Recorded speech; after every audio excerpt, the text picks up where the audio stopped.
Call the meeting to order. This is McCracken County Fiscal Court meeting July 10, 2023, courtroom D, McCracken County Courthouse. And Madam Clerk, call roll, please. Commissioner Bartleman. Here. Commissioner Abraham. Present. Commissioner Jones. I'm here. Judge Clymer. Here. And Commissioner Bartleman, you offer a prayer, please. Let us pray. Father, we thank you for the blessings of this day. We thank you for the opportunity we have to serve this county, and just pray you be with us as we make decisions that will be best for all.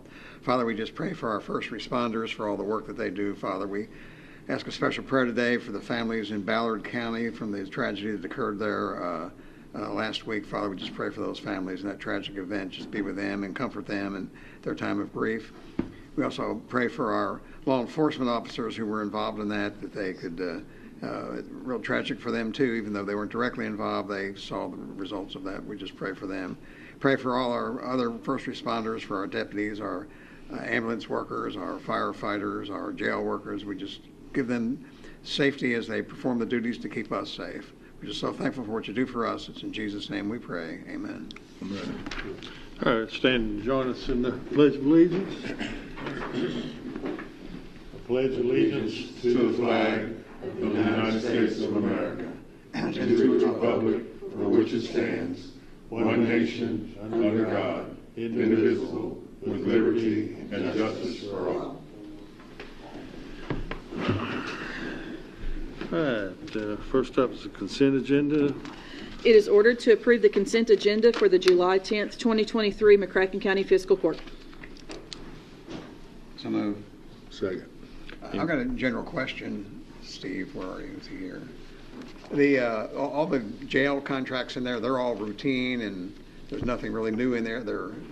I don't want to bring those out to just, we don't need to do them all individually, but I just want to make sure that they're all. Yeah, we debated on whether or not to put them in your packets and finally aired on. You've seen all of them before. They're either have a minor amendment to change the dates, so they're all virtually the same in the things you've approved. Just before. pretty much continuation. Yeah. Existing contracts, some increases for inflation, and Yeah. right, okay, right, Yeah. thank you. So exactly. The one set of 2019 Marshall agreement, is it? 2019 Marshall. Can you give me a better title? Well, it was the 2019 agreement with the U.S. Marshals. Oh. I didn't know if that was just we are getting around to that, or if that is. No, I believe that's previously been approved and signed off by the judge, and this is just a re-upping for that to keep federal prisoners here in Paducah. All right, any other discussion on that? All in favor, aye. Aye. Opposed, no. That carries. It is ordered that the necessary cash transfers in the amount of $382,465.76 be made in order to pay county bills and payroll approved July 10th, 2023. So move. Second. All in favor, aye. Aye. Opposed, no. That carries. It is ordered to approve the voucher claims register from June 26, 2023 to July 10th, 2023 to show county bills in the amount of $1,595,035.79 were paid. So moved. Second. Any discussion? All in favor, aye. Aye. Opposed, no. That carries. All right, on discussion, we've got Dustin Turner here with about the Kentucky Transportation Department Rural Secondary Road recommendations. Oh, Mr. Turner. All right. Good evening. Okay, so we got, looks like this year's initial distribution will start at just a little over $1 million. Looks like $1,010,944. We had a $194,765 left over from last year. There's a couple expenses in here with maintenance of traffic allotment and the county expenses, and then taking out your guys' county flex funds. That will leave us with $473,998 for our paving, for our state roads here. We're looking at 5 sections of road, starting with Kentucky 725, that is Woodville Road. We will begin at Kentucky 1154 and go to Kentucky 473. That is roughly about 3 miles. Then we're going to Kentucky 1322, that's Lovelessville Road. That is from Massac Creek to Kentucky 970. That is right at a mile. We were going to start at the next section. This is just a culvert patch. It's just going to be about a 100-foot patch over a culvert that we replaced, and it's on Kentucky 970. That's Highland Church Road. The next one would be Kentucky 2187. That is Husbands Road. We were going to start at Estes Lane, and that's the 1.5 mile marker, and we will go to the 2.1. We've done some paving there last year with our section budget, and we were just going to pick up and lead off from that. The last section is Kentucky 1420. That's Noble Road. That will be from the mile point 3.9, that's Massac Creek Bridge, to mile point 5.14. This is the section of road that is underwater quite often during the spring. So it needs some attention. That's what we're going to put a layer on top there. So altogether, that comes out to be about 5.75 miles of resurfacing.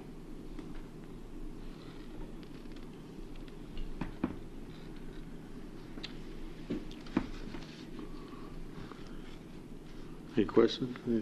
Well, I do want to thank you for giving attention to Woodville Road. I think that was complaints from my district and addressing those. That road does indeed need that work. I did want to ask about the road that connects the Coke plant, Clark Elementary, and Paducah Middle. That's a state route, probably not a secondary road, but I'm always interested. Yeah. We have so many children Right. walking through that area. Yeah, so we looked into paving that. We were going to look at that with our own section money. Of course, with curb and gutter, that would be a mill and fill job. We'd have to go in there and mill and then lay back. So we brought that up to Kyle Pope, and he got to looking into it. Well, I guess the city of Paducah has looked into a grant of maybe realigning Kentucky 731 there by the Coke plant. I think it was going to tie in more over towards 32nd Street. Right. Because it's just pretty much a connector between 32nd and Lone Oak Road.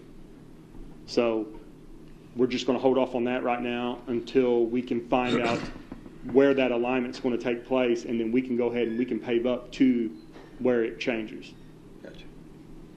Well, appreciate that staying on the list, staying on the at least the watch list. Right?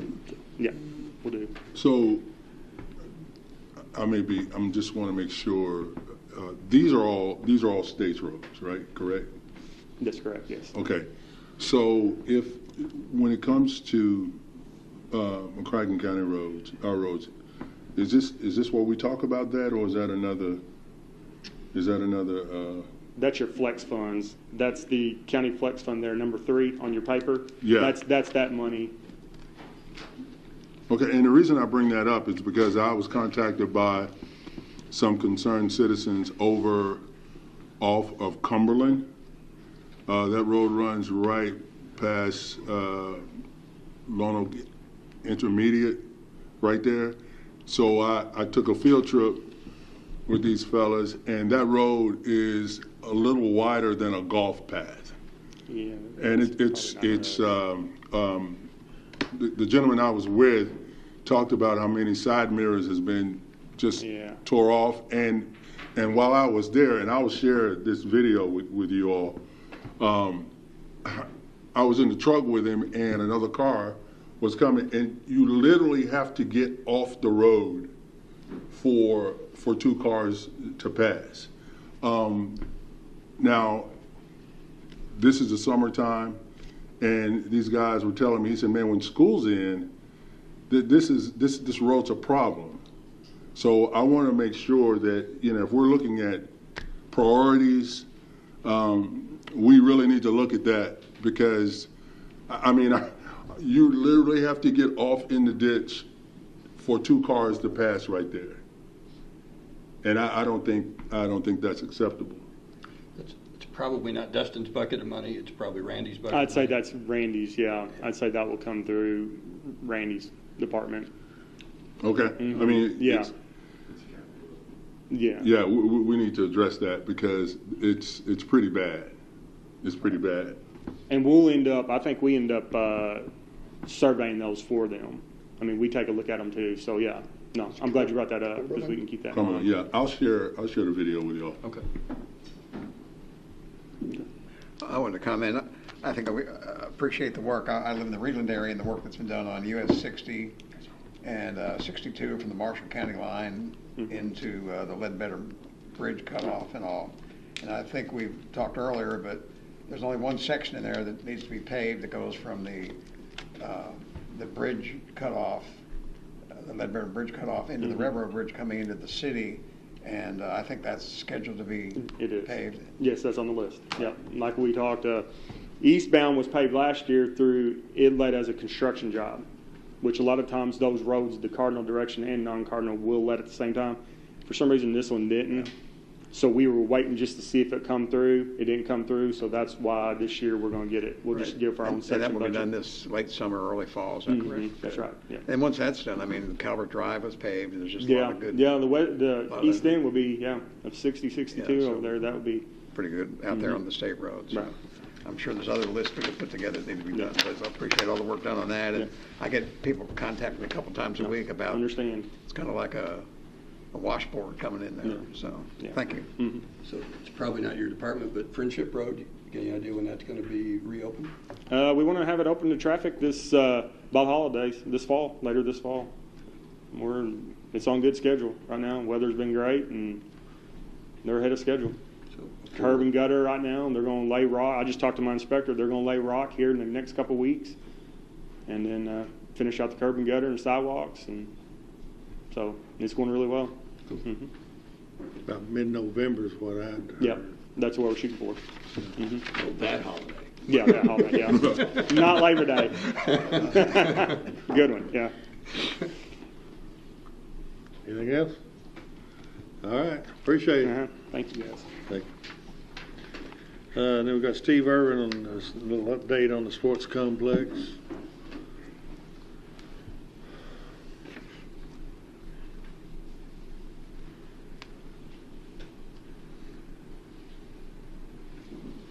Good evening. Evening. Just a quick update. Over the last several months, the design team has been working on design development.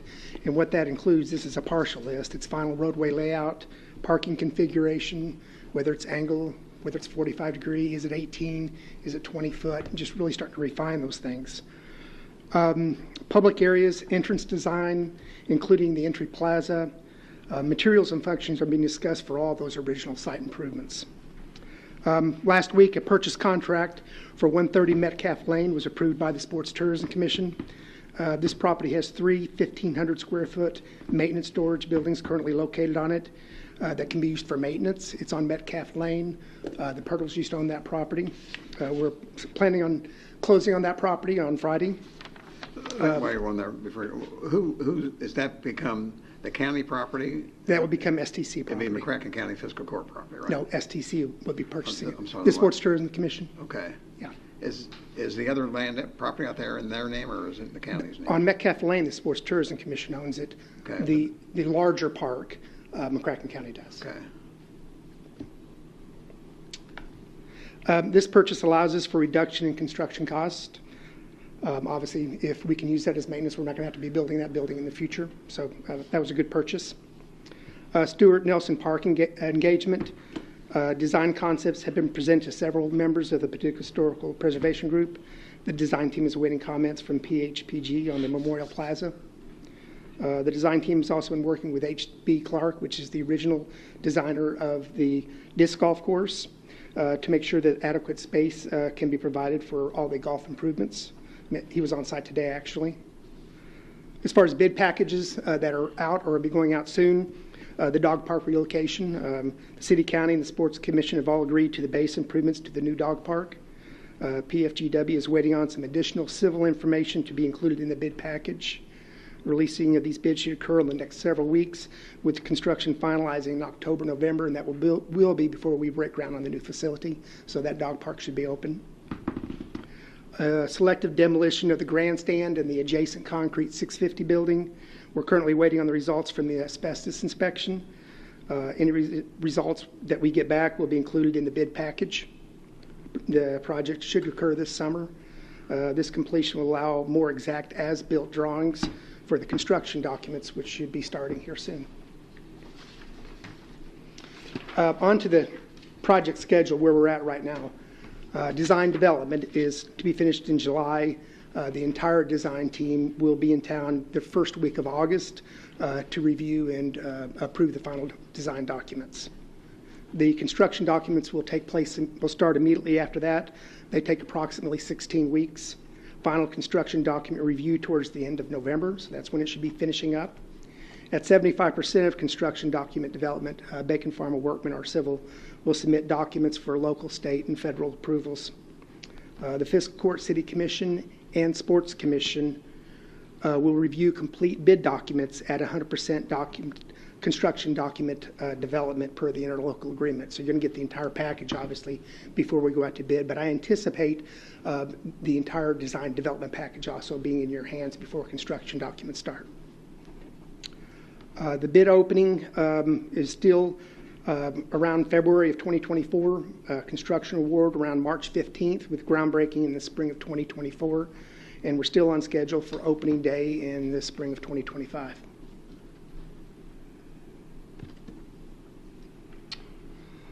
So on Metcalf Lane, I'm just pulling that up, will there still be some residents living in between?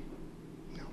The last three properties on the right side of Metcalf Lane, two of them are residents, the last two, and the third one, which is closest to US 60, right, had those three storage buildings out.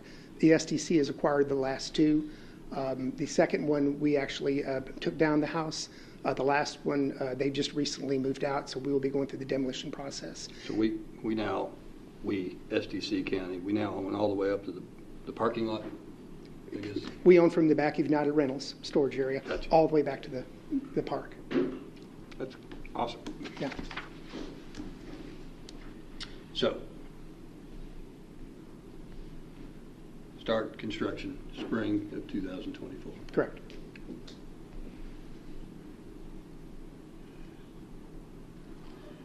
It'll take 1 year. I'm sorry? It'll take 1 year. Yes, approximately, yeah.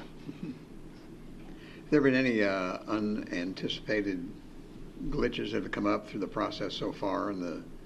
We discovered any kind of hazardous material in there, or any kind of Not at this any point. glitches of any kind that you weren't expecting? No, we did quite a bit of work early on before this process started, as far as phase one, what we thought maybe wetlands or what, so we already had an idea of what's out there. Good.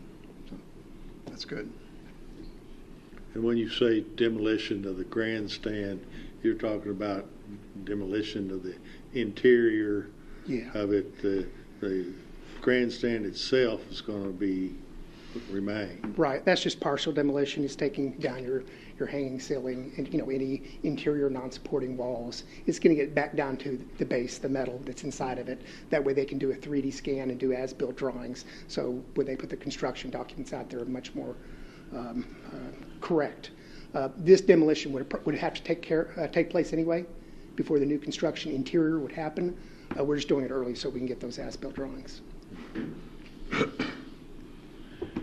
But there's no part of that structure that's coming down. Have they done tests already on the structure? Is it sound? Or is that what they'll do after they do the No, they have done some preliminary work. But everything's fine with that? There's as no far as I know. Yeah, rust or anything that's deteriorated in a way that it can't be used? I'm not aware of any of that. Yeah, good. Sure.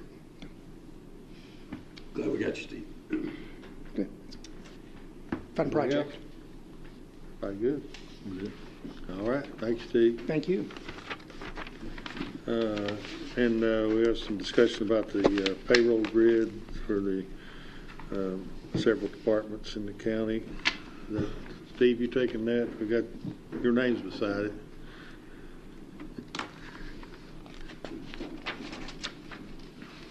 Well, I'll start. I'm sure we'll need some contribution from Pam and undoubtedly from the sheriff as well.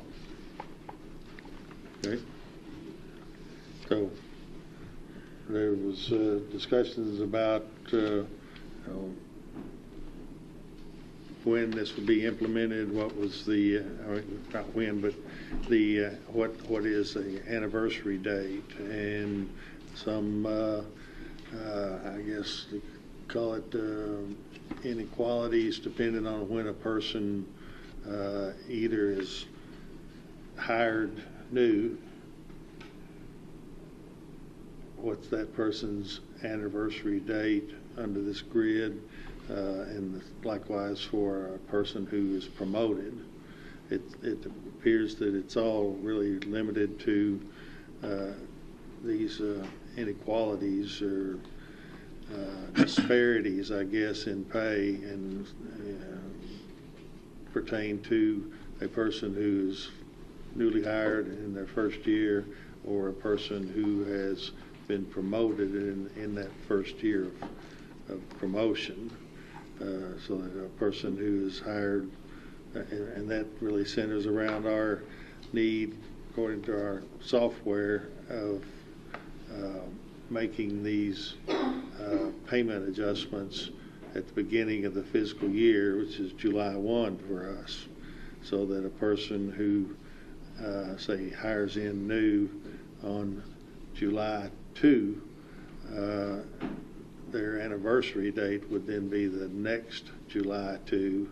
However, the way the grid's set up is that person, they have to have both a 1 year from the anniversary date, would be July 2, but it has to be prior to July 1.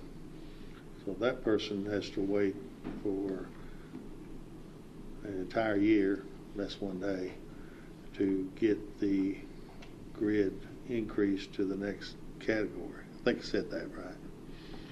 And so that talks about what to do about that and how that can be adjusted so that a person who's hired 1 day doesn't get a full year benefit of a raise, where the other person who's hired a day later, or a day earlier rather, gets the raise in that first year. That's kind of where we are. And that being that if I was hired July 2nd, that's my date. So I have to work a year, and any raise that I get because of that, any bump that I get, I would have to wait a year to get that, but it's not retroactive. And I think that's, for me, I think that's the whole point. So whatever we have to do to correct that, I'm not saying that's going to be easy, but I think as we work toward that, that's my main point. That if you have employees that one guy starts July 1, one person starts July 2nd, it kind of helps the weight a little bit more bearable if you know that you're going to get, when you were eligible for that rate, that bump in pay, that you're going to get that retroactively. So that's my whole mindset on that. So, Steve, how do they determine now on July 1st when they start the new fiscal year? How do you determine whether somebody's entitled to the bump on the longevity? Is there? I know you said you don't have a program that can track the exact date, but on July 1st, do you go through all the employee records and decide who gets the bump, or how's that done?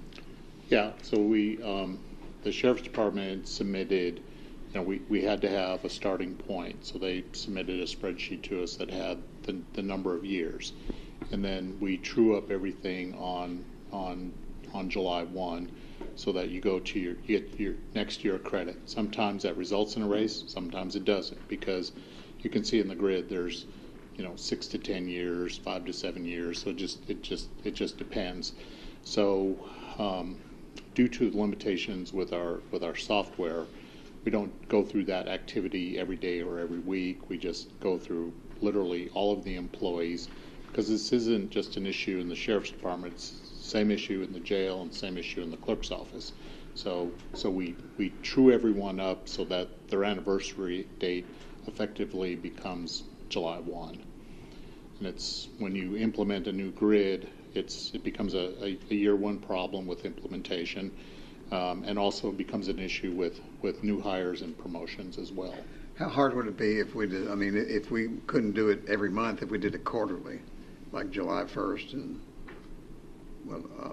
October, September 1st and January 1st, and if you did it quarterly on those bumps, would that be easier than having to go through the records every month? Or No, I don't really think so, because we literally calculate these by hand. There's not as much automation in our payroll software as there really needs to be. And that's a whole other trail discussion about upgrading software so these processes are automated.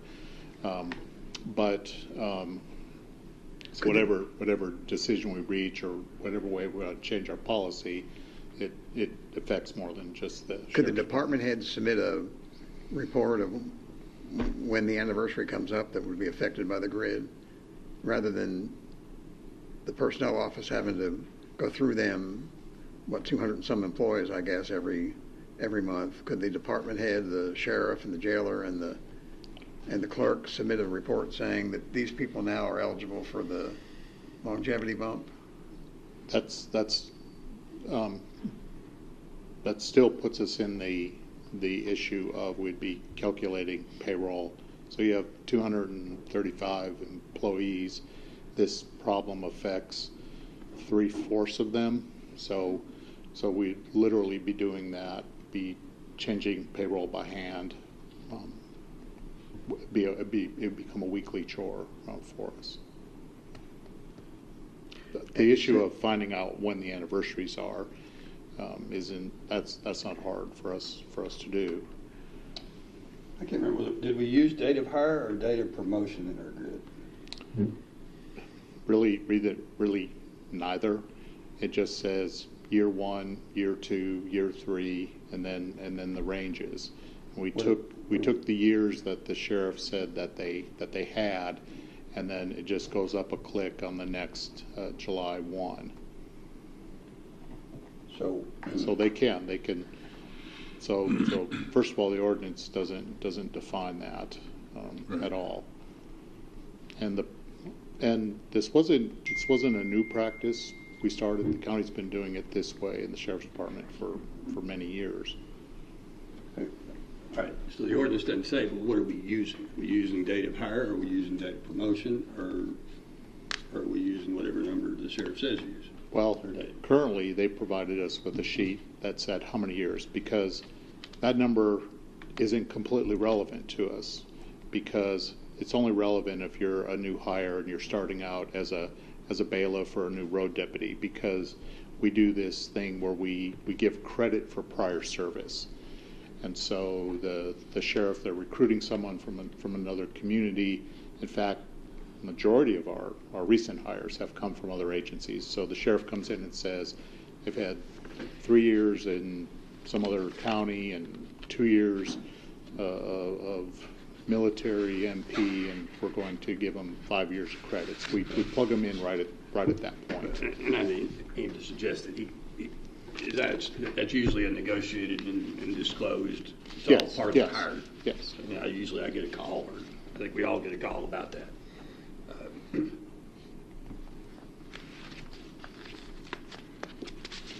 Well, does anyone is there a staff suggestion on how we address Commissioner Abraham's expressed concern? Well, my suggestion is to not focus on hire date or promotion date as anniversary. That regardless of when you're hired or promoted, your next step up happens on July 1, the very next July 1. So worst case scenario is you wait a year. Best case scenario, just luck of the draw, is if you're hired say in the spring. Well, your next July 1's going to come in 3 months.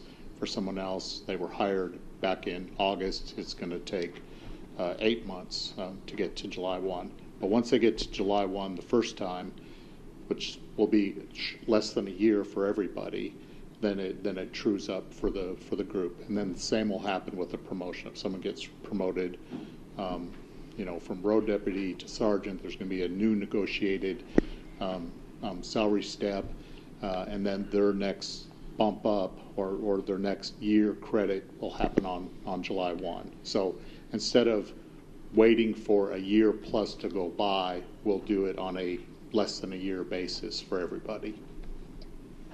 Do you get many concerns expressed by employees that if somebody's is caught in they're August 1st, they have to wait a whole another year to get many complaints? Just from the sheriff's department. I guess I didn't understand the fix. So what are you going to do different than what you're doing? What would the suggested plan be? Where's the change? And before you answer, I just want to make sure I get this out. So retroactively, how is what you're suggesting? How do you help? How do you fix that? To go back from where we are today and go back retroactively, I don't think. Well, I mean, if we're talking about new policy, Well, okay. Okay, so the way I guess what I heard you say was in a new policy. So whenever July 1 comes along, they would get retroactive pay back to whenever some anniversary date occurred in the prior year, right? Whatever that day is for them. Whatever that day. So how we look. You're saying that's not what this would be. You're saying No. that's what he's asking for. Yes, I understand. Yeah, okay. I thought you were saying that your solution would be retroactive back for a No. year. But it's No, it would just it's all be forward. moving forward, right?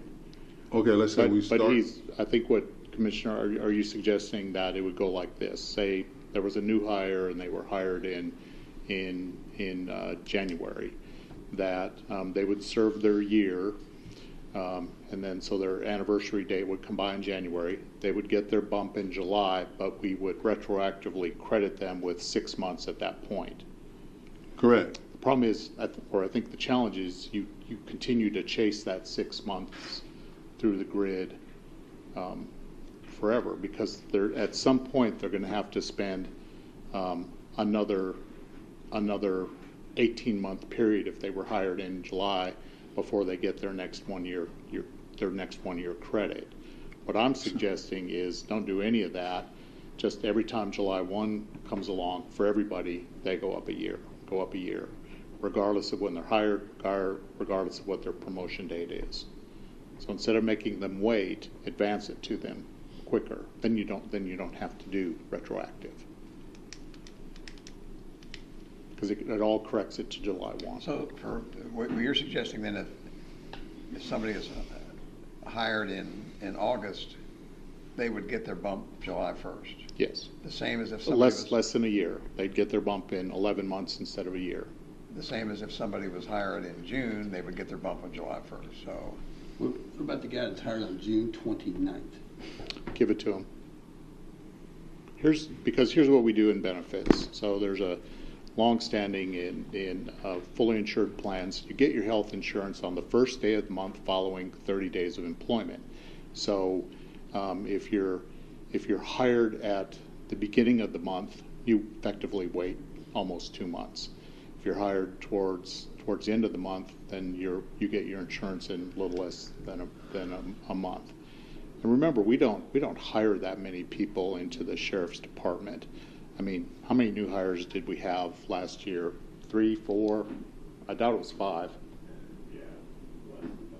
And then when you add in promotions, this probably affects fewer than 10 people a year, I would say. if you did it that way, the financial impact on the county would only be in the first year, right? And then after that, Would it only would be in the catch up. first year. So Yep. we might have a $10,000 expense with some people being paid in advance rather than in the I think- past. But after that, it I- catches up. I think it'd be probably a bigger impact in the jail. But it might be good for the jail because it would help with where we bleed employees is right at the bottom. They don't stay very long. So I think, just thinking through this, that advancing them a year sooner might help with retention in the jail. I mean, I think that and then sounds take like care a- of the whole equity issue. That sounds like a sensible or a simple, equitable plan, and it should make somebody happy. They'll get paid that in advance rather than, I think that, I don't know, to me that sounds like it makes sense. And again, it's not a great financial impact. After the first year, you catch up and it's just an impact the first year you do it, right? Yeah. Okay. Yeah, I think I'm gonna need a little bit more time to process what you just said. So, Okay. We need to change the ordinance for several reasons. So we need to wrap language around this so that we understand. We also have to deal with the issue of COLAs. So the minute we gave the COLA July 1, that blows the plan up. So if the sheriff is going to hire someone in the next 6 months, well, then they're going to be back to being paid less than somebody who got the COLA. So we need to fix the ordinance for that problem as well. That also affects the jail and the clerk's office as well. I'd like to see you put together a recommendation for it with changes to be made in the ordinance and a bullet point to go with that as to the impact of it and whether it'll take care of the problem that the commissioner brought up earlier. And get some comments from the sheriff and the other department heads. I would think that would be an equitable solution. all hands on deck on that. I think that's a reasonable approach. Yeah. Want to proceed with writing that up? From my standpoint, I think it'd be a good idea. Well, is that before, write that up before you have feedback from the department heads? No, No, we'll do the feedback and Yeah, I then. mean, he's going to do that for us. He's going to come up with a recommendation and talk to the department heads. And All right. Okay, well, so we'll just leave it at that discussion with you. That to do, we'll put it back on in 2 weeks and see where we are. And go from there. That's what I'm hearing. can you come up with, do you need 2 weeks or you need more than that? 2 weeks enough, or you have enough time to? We'll see how it goes. I know there's a lot going on. I mean, it's see. not going to be. Hopefully, because I have talked to the sheriff about, we need to correct this issue of the COLAs before we do another hire. So It's not something you'll sit down in one afternoon and put together. I know you have a lot going on and all, so. Thank you. All right, then we are to table from the previous meeting. I can tell you this table from a previous meeting, that is the,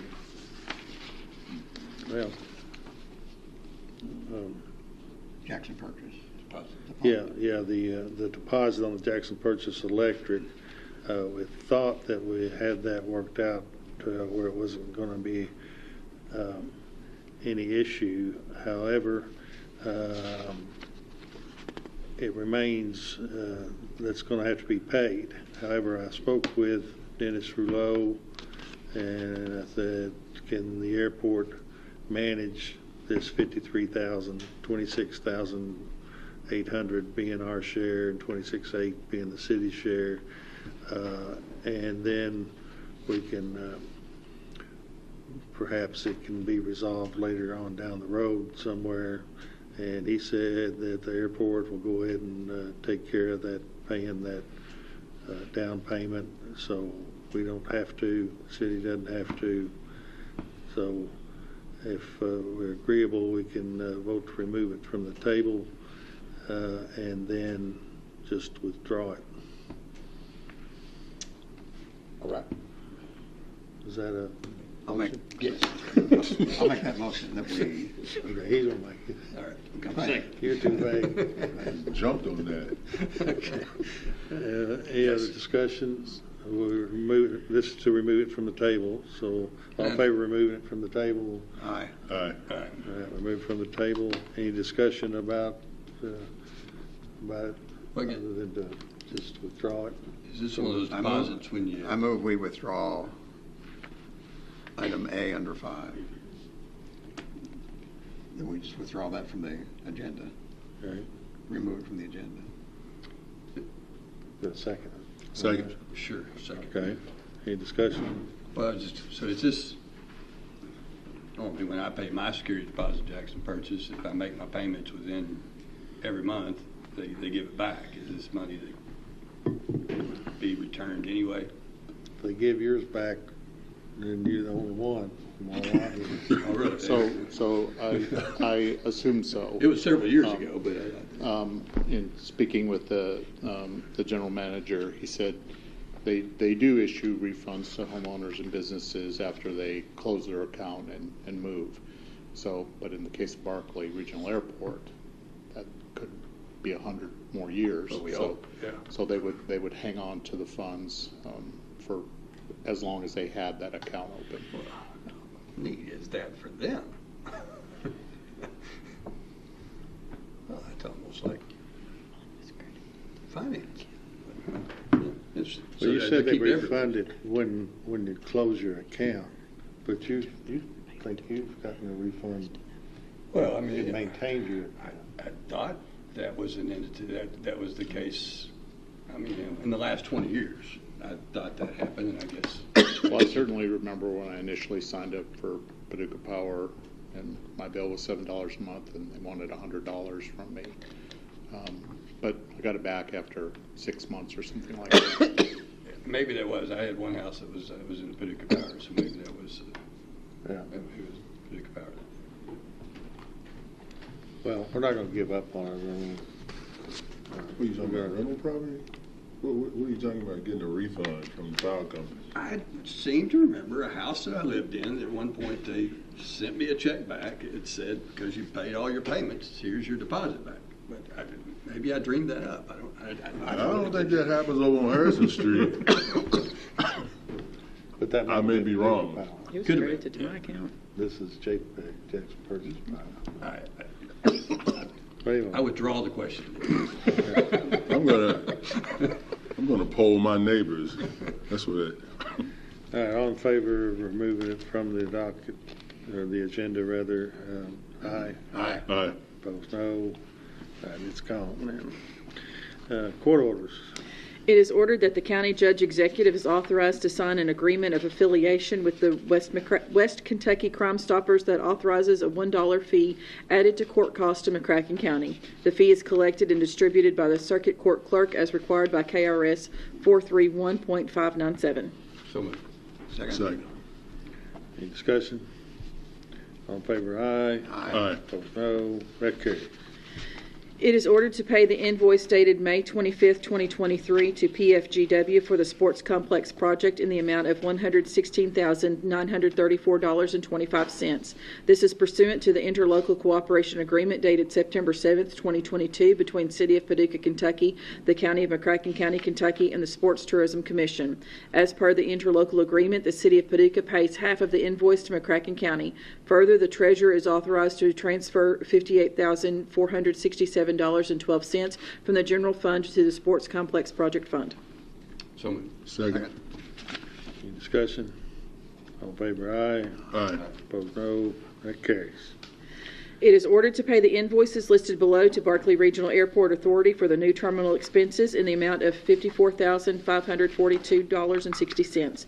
This amount is one half of the total invoices of $109,085.20 and is pursuant to the interlocal cooperation agreement dated August 28, 2021 between City of Paducah, Kentucky, the County of McCracken County, Kentucky, and the Barkley Regional Airport Authority. Invoice MCFC 062823 dated 6/28/2023, $47,317.60. Invoice COP 063024 dated 6/23/2023, $4,625. Invoice MCFC 063023B dated 6/30/2023, $2,600. So moved. Second. Any discussion? None? None. Everybody's clear on what they're for? They're not for sewer. Well, one is. The next one's for sewer. isn't it? Oh, is it the next one? Yeah, Oh, okay, okay. yeah, we're good with I this ran one. ahead, I ran all excited. We're not good with it, but we'll pay. Pay attention still. All in favor, aye? Aye. Opposed, no. That carries. All right, now, here we go. Thank you for asking for it. It is ordered to pay the invoices listed below to Barkley Regional Airport Authority for the new terminal expenses in the amount of $2,366.18. This amount is one half of the total invoices of $4,732.35 and is pursuant to the interlocal cooperation agreement dated August 28, 2021 between City of Paducah, Kentucky, the County of McCracken County, Kentucky, and the Barkley Regional Airport Authority.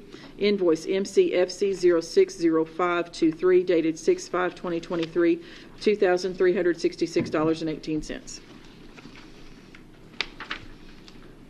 there a motion to pay that? Motion. Is there a second? I'll second it so we can discuss it. Any discussion on it? This is a bill for sewer work that I think that they have adequate funding from state sources to pay. What was it? It was about, there was something about the submission date. It was before, Yeah, so if you note the invoice date, it's June 5th or 6th. So that was before your rule about no more sewer bills.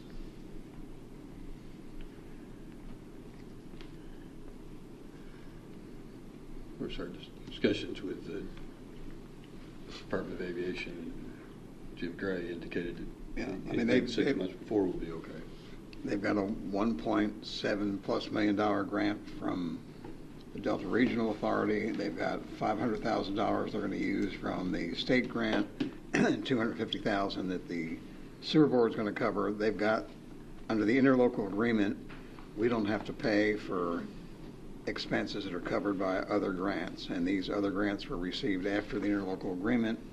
And in the terms of the interlocal agreement, we do not have to pay any of the sewer costs.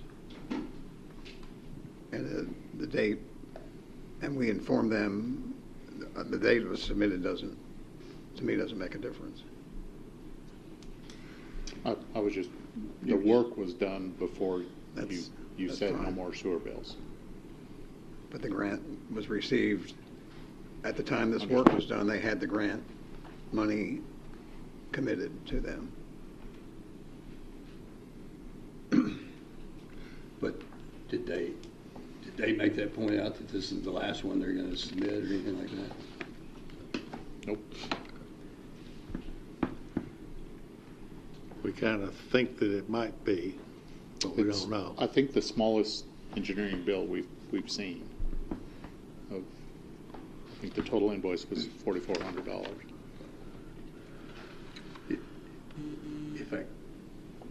If I got the feeling that this was the last piece of that struggle and we've kind of found how we're all going to land, that might change my mind. But By my calculation, there's considerable more engineering left in this project. I think we had, at the time you made your decision, I think we were around half paid out.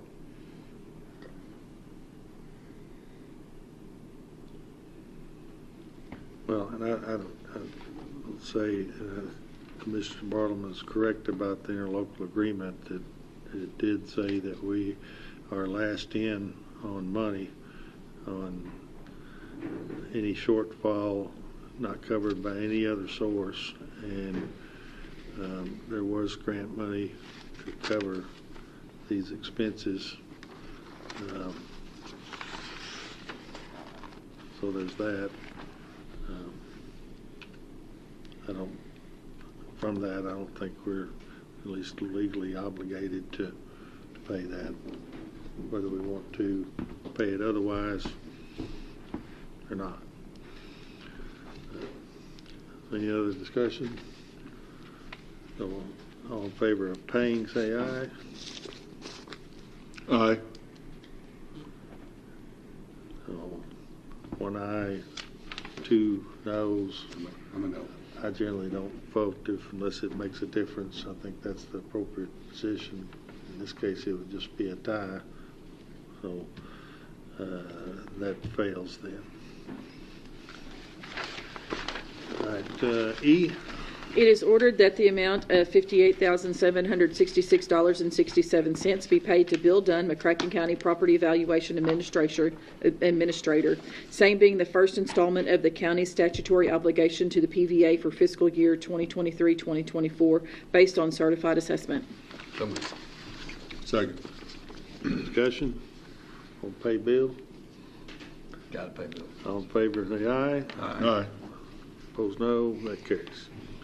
F.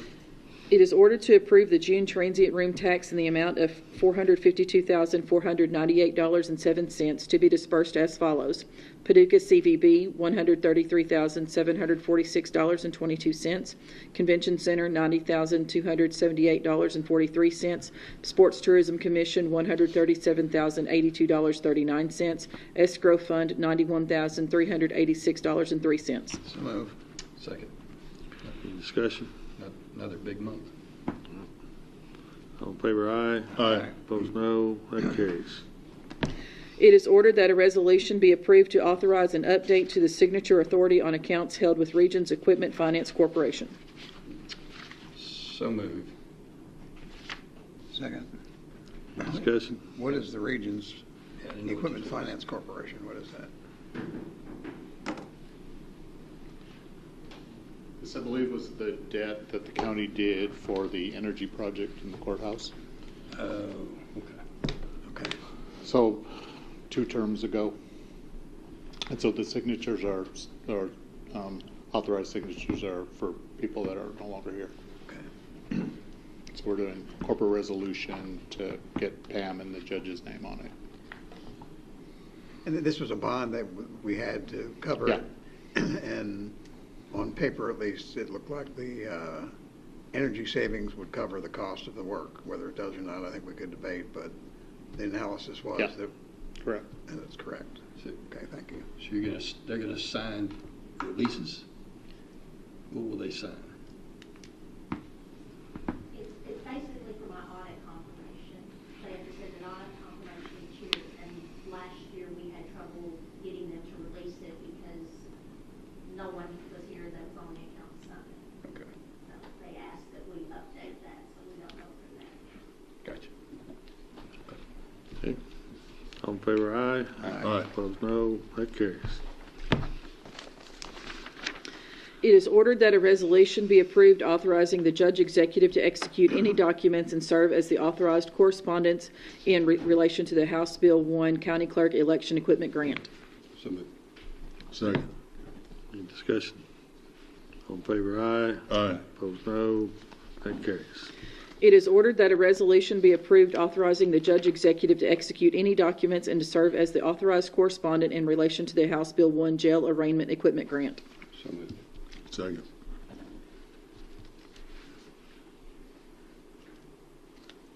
Oh, I see now. This is the jail one. The other one was the clerk. All in favor, aye. Aye. Opposed, no. That carries. It is ordered that $51,941.23 from the transient room tax escrow fund be transferred to the city of Paducah for bond payment on the Convention Center Series 2017. So moved. Second. Discussion? All in favor, aye. Aye. Yeah, I wonder if I could, so this pays the escrow, the debt encumbered by the escrow. If sometime in the next 30 days, if somebody could let us know the balance that is owed on the escrow. There's 2 debts, you want both of them? Yes. In fact, that would be handy to have by July 14th. By July 14th. Yeah, which is Friday. There's a group going to Hopkinsville, and they're all going to wonder that information. It would be nice to know that information. All right. All in favor, aye. Aye. Aye. Opposed, no. That carries. It is ordered to authorize the coroner to change the number of deputy coroner positions from 3 to 2. As a result, the remaining 2 deputy coroners will be working additional shifts previously covered by the 3rd deputy coroner. Jason Logston and James Scott's annual salaries will be both increased to $17,496.57 and $17,064.19 respectively. So moved. Second. Steve, this doesn't get them close to being a full-time employee, does it, on the hours they'll work? Because then we have other issues that come into play.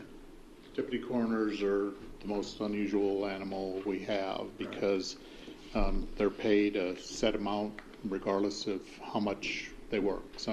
Sometimes it can be crazy, and sometimes there's not much to do.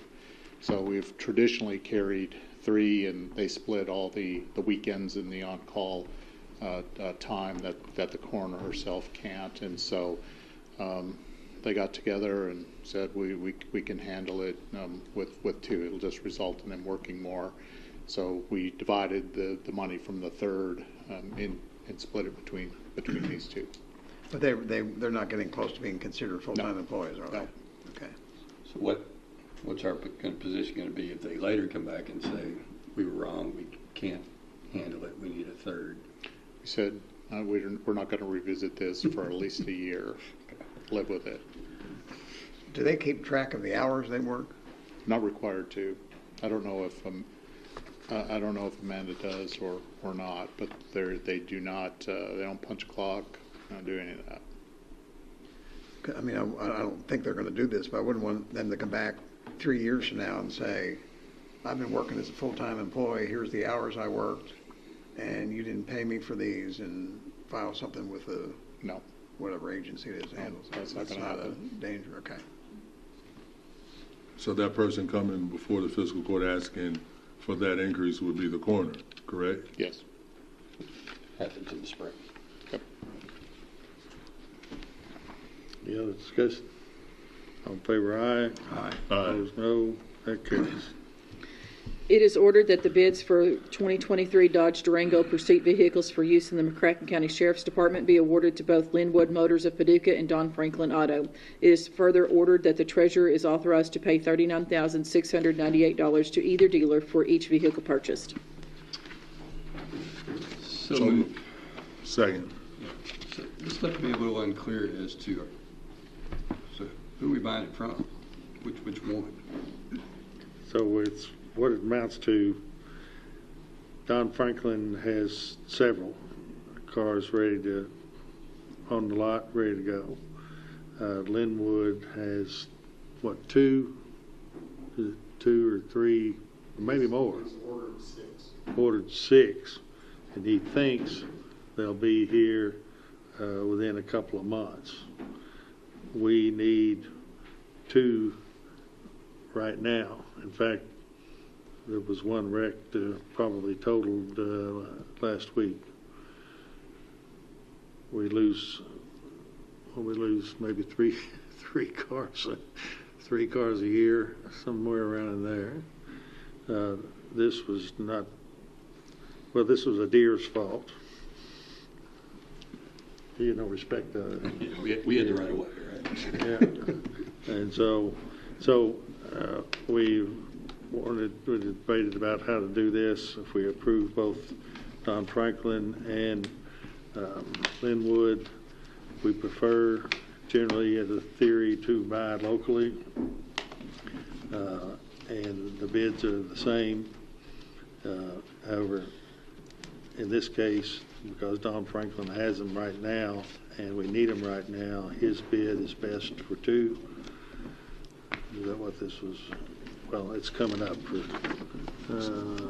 yeah, the next order would be to buy 2. So buy 2 from Don Franklin, and hopefully the others will come in to Linwood. If they don't, we can go back and buy another for Don Franklin if we need to. I understand. Does this amend what we approved last month? Because last month we approved from Don Franklin, didn't we? Or did we just?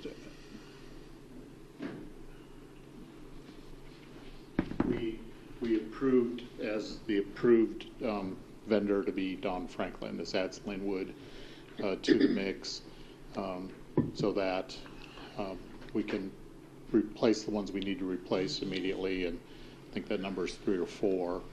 And then the other 3 will come from Linwood, and if we have any other replacements that happen throughout the year, hopefully Linwood will have vehicles for us at that time. So this kind of replaces what we did last month. Yeah, In the yeah, order. it added one more vendor to the approved list. What was so unusual about this, the 2 dealers bid to the penny on the same vehicle, the same amount. So is this 39,698? Is that a true number? Does that include all the striping? It and does not. How much is that? We Additional? got another 17,000 per car, roughly.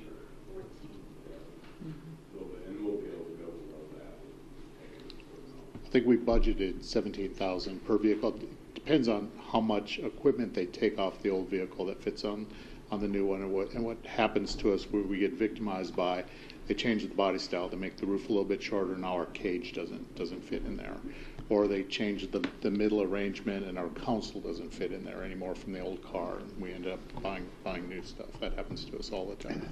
It's amazing that you buy an entire car for $39,000, then a few little things you put in it cost half of it. Well, I mean, that's more about 55.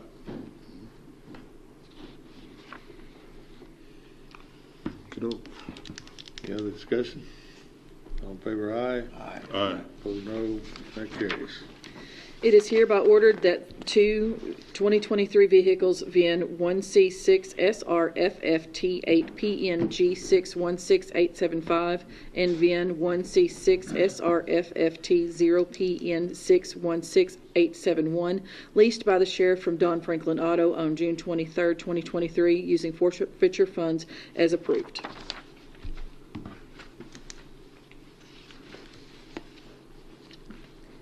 Motion? Yes, motion. Second. So Any discussion? this says leased. Yeah. This was, and I guess we could have the sheriff fill in on details, but essentially what happened in the negotiations back and forth about the cars that we talked about a while ago, the sheriff's department wanted to acquire 2 pickup trucks using drug forfeiture money. And the sheriff went ahead and leased those 2 vehicles. We discussed then afterwards with the sheriff that those leases, just like purchases, need to run through the fiscal court, even though they're used they're being leased, paid for with forfeiture funds under that KRS drug forfeiture fund statute, that still our administrative code provides that that has to run through the fiscal court. And so they had gone ahead and leased them thinking that they could use their forfeiture money without running through here. And so this is essentially just adopting or ratifying that lease. So that M doesn't have anything to do with L. No, not really. I mean, it's from the same dealer, Okay. similar timeline acquisition, but I got it. not otherwise. I got it. I'm sorry. Any other discussion? All in favor, aye. Aye. Opposed, no. That carries. It is hereby ordered that on December 2nd, 2022, a request for proposals was released by McCracken County and the City of Paducah for a public safety radio communication system after approval by E91 Communications Oversight Committee and the respective bodies. Sealed proposals bids for the system were opened and read publicly on March 2nd, 2023. Proposals were received from Motorola and Communications International. All bids were taken under advisement and with the intent to award the responsible bidder whose proposal is determined to be the most advantageous based on evaluation factors set forth in the request for proposals. It is further ordered that the judge executive is authorized to issue an intent to award letter along with the City of Paducah to Communications International. So move. Second. Discussion? Yes. So this is what I think you're going to tell me, is that this is basically saying Communications International. Is the preferred between the two. This is not a binding order. This is not requiring us to pay anything. It just says between the two, this is who we like best and who we're going to start talking with in more detail and more serious conversations. Yes, the letter you haven't seen, that'll be, if approved, will be signed by the mayor and the judge, says, please contact us and provide us with standard contract documents. So we'll begin the negotiation with CI at that point. They have provided us, of course, with base bid, but there's a bunch of options in the proposal documents. We have to decide whether or not we're going to exercise our options on several of those different versions. And this will then end the quiet period. And maybe that's already been ended, but there was this period in which I was told not to talk to Wayne, who's here. Wayne Farrow from CI is here, who happened to be in the neighborhood. Yeah. Who I found very, very helpful when I was serving on the 911 committee, and I do have questions that I want to ask him, but so does that end that period? Well, what our intent here is that staff and the judge executive will sit down with the city and negotiate the contract. Then we have to bring it up back to the respective bodies, obviously, given the magnitude order of the funds that are going to be needed to pay for this project. So I'm very supportive of this decision of preference. I think best way to discuss. I'm still wildly variant on how we pay and how we structure moving forward, but I think this is the right step to go. This decision is a little bit independent of how we're going to pay for it, but this gets us moving forward because I think we're looking at, and I think we can ask Wayne this question, so complete implementation, 24 months-ish. Exactly what we put in it, probably 18 to 24 months. And mostly on site development. And most of the sites are already existing. So that should shorten the time. Yeah. And does this commit us, so because the judge and the mayor, I mean, most of these sites will be in the county. We own 2 sites already that are going to be used. 4 out of 5 are, well, 3 out of 5 are outside the city limits, and 1 of the 2 inside the city that the county owns. Right. So this doesn't commit. This just says this is who we're going to be talking with. This is who we're going to date. Yeah. This lets us to move forward, notify the 2 proposers, and begin negotiating a contract with Communications International. Okay. Who does this recommendation come from to go with communications rather than Motorola? Was there a committee that inside the RFP documents, we had listed a number of evaluation criteria. There were more than 20 points of evaluation. There were 4 people from the county and 4 people from the city that independently, we didn't do it as a group, independently scored the 2 proposers. And then we compiled those together and numerically said CI was the winner of that contest. What was it close? It was 8, well, all 8 reviewers chose CI over Motorola. No, it wasn't. I guess 8-0 is not close. Thank you. Any other discussion? All in favor, aye. Aye. Opposed, no. That carries. Late Order O, it is ordered that the Judge Executive apply for the Spay Neuter of Kentucky Program 2023 grant through the Kentucky Department of Agriculture. The matching funds for this grant will either be $1,500 or $3,000.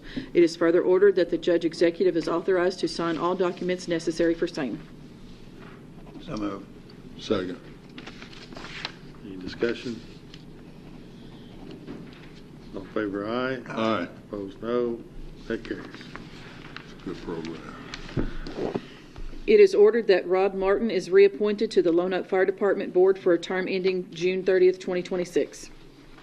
So moved. Second. Discussion. All in favor, aye. Aye. Opposed, no. That carries.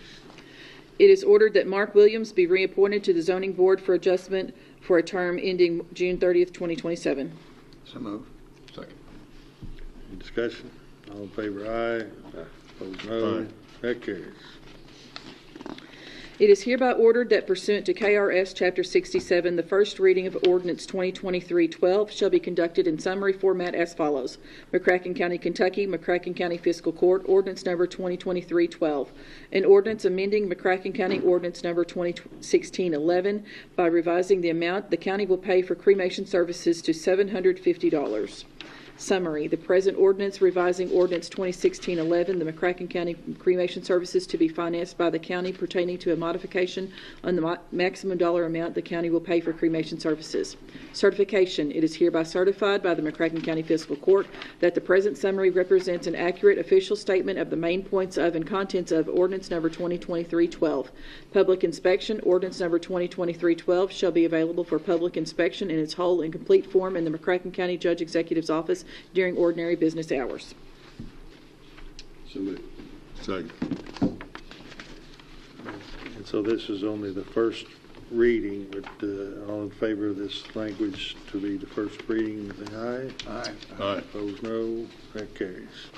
It is hereby ordered that pursuant to KRS Chapter 67, the first reading of Ordinance Number 2023-13 shall be conducted in summary format as follows.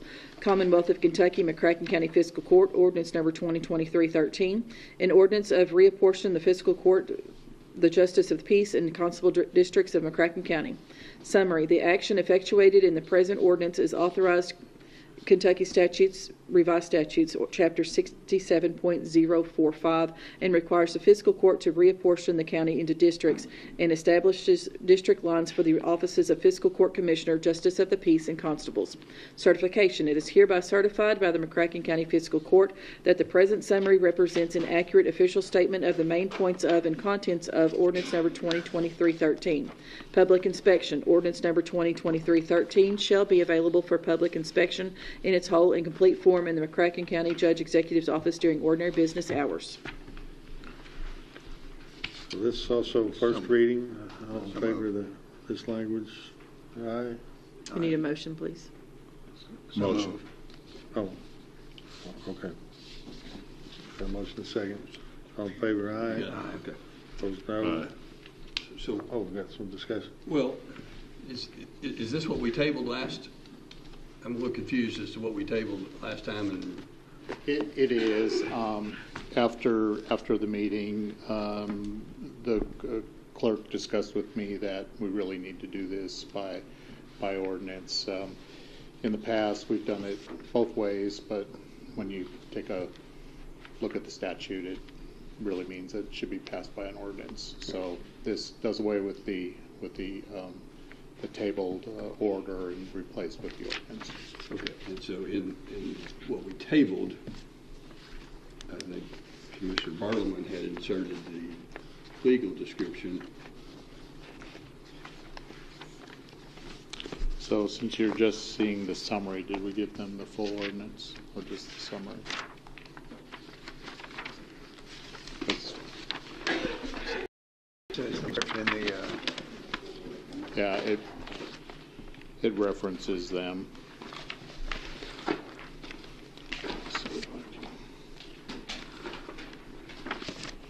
yeah, it says a copy of the map along with the description is attached and made part of this ordinance.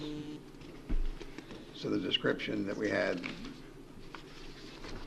will be part of it, so there's no confusion 10 years from now. Correct.